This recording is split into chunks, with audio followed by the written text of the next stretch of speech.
nasihat-nasihat tentang akhlak secara bahasa atau secara linguistik. Dari segi kosakata, akhlak itu kata jamak. Jadi kalau orang baik secara fisik, orang Arab bilang kholqon, secara fisik. Kalau secara moral, orang Arab bilang khuluq atau akhlak. Lalu urgensinya dengan kita sebagai bangsa, sebagai umat Islam atau sebagai manusia, itu beberapa nabi, di antara pujian Allah kepada para nabi adalah karena kebaikan akhlaknya. Lalu kebaikan akhlak ini punya urgensi dalam agama jika akhlak itu benar secara hukum, secara halal haram. Ini yang jarang orang mengingatkan. Jadi misalnya begini, senyum itu sunat, itu ya, baik gitu. Oke, kita sepakat senyum itu sunat. Tapi para penipu itu juga senyum. Karena kalau tidak senyum itu tidak bisa nipu gitu. Mungkin wanita nakal ya juga senyum.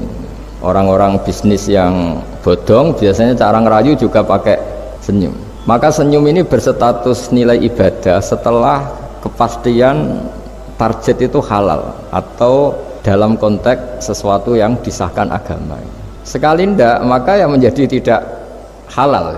Ya, tadi senyumnya orang yang mau nipu, senyumnya lembaga-lembaga atau apa yang bodong atau apa sajalah. Nah, ini yang jarang orang mengkaji. Maka sebelum mengkaji tentang akhlak itu penting, itu dikaji dulu status halal haramnya. Ya kayak tadi misalnya senyum itu sunat, senyum itu ibadah, kata Rasulullah tasaddaqu walau bitalqati wajhin, bersedekahlah meskipun hanya dengan senyum. Itu setelah ada kepastian status apa?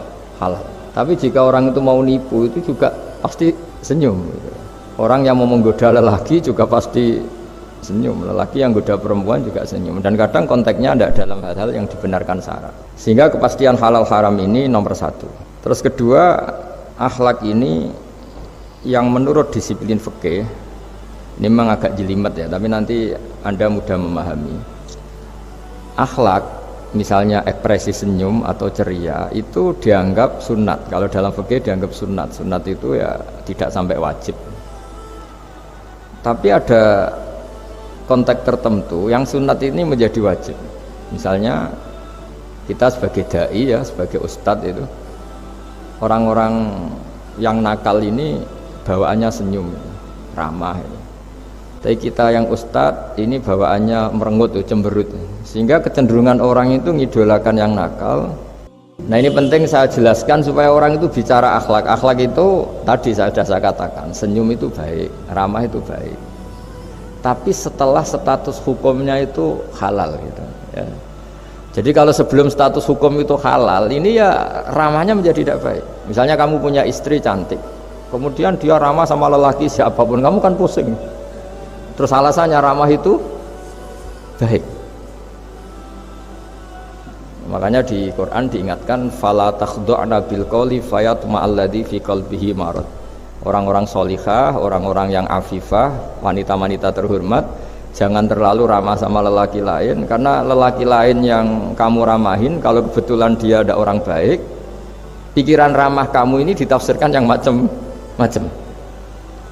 Nah, jadi ini karena saya sebagai kiai memang menekuni fikih, sehingga sebelum bicara jauh tentang hukum moral itu pastikan dulu status halal haramnya, baru ada numpang hukum akhlak. Sodako juga gitu, banyak orang dermawan itu ternyata nyuwun sewu memang uang korupsi sehingga mudah ngasih orang banyak, pas uangnya sendiri ternyata berat. Ini belum bisa dikatakan sodako karena bawaannya dermawan, karena uang saya saja. Jadi kepastian hukum ini harus ada dulu. Makanya dalam Islam fikih itu nomor satu, hanya nomor satu itu ya kepastian hukum.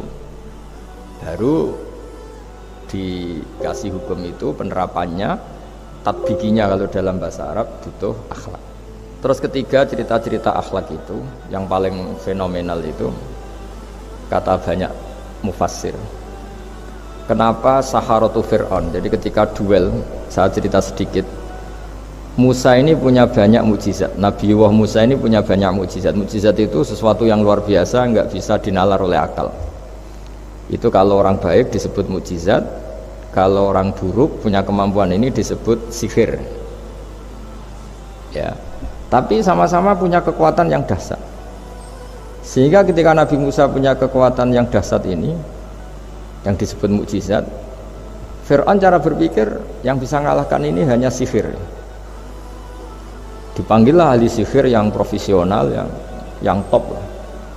Dan mulai dulu itu wong ya seneng duit gitu. Jadi ahli sihir yang mau datang tapi berani berapa gitu. Jadi itu sudah mulai dulu gitu. Jadi sekunane kuno itu transaksinya itu ya harus berani berapa itu. Fir'aun katanya innakum idzal laminal muqarrabin. Kamu tak jamin menjadi orang dekat saya. Jadi mulai dulu kalau dukung itu ya harus dapat jatah itu. Jadi jatah orang dekat. Entah dulu itu apa menteri atau apa tidak tahu, tapi mulai dulu ya sudah gitu. Kata Fir'aun oke. Akhirnya pertarungan itu mau dimulai. Lah uniknya ketika mau dimulai itu Saharoh ini ahli sihir yang bawaan Fir'aun tadi, sewaan nih tadi, bayaran. Itu di luar dugaan Mas Andri itu malah sopan sama Nabi Musa.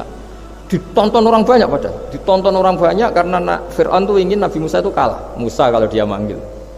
Tapi di luar dugaan itu para ahli sihir itu entah saking haibahnya, wibawanya Nabi Musa itu jenengan dulu apa saya dulu? Monggo jenengan dulu apa saya dulu? Imma antulkiyah wa imma annahnul mulkin. Monggo jenengan dulu atau kita dulu. Jadi harusnya secara teori tarung itu semakin menteror atau ada gebrakan yang mengagetkan ini kan lebih mudah mengalahkan Musa. Tapi enggak, malah Musa ditanya, wahai Musa, imma antulkiyah wa imma annahnul mulkin. Monggo jenengan dulu atau kita dulu. Nabi Musa juga membalas yang sopan. Enggak, kalian dulu saja.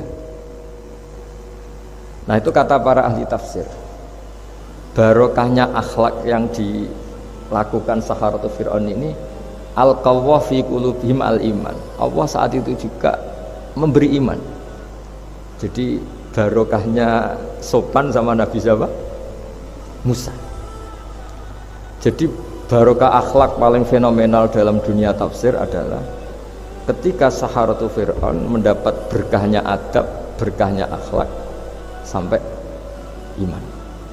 Sehingga kalau dalam khazanah-khazanah Islam, amal yang paling mudah diterima Allah itu diantaranya satu itu akhlak, dua sedekah.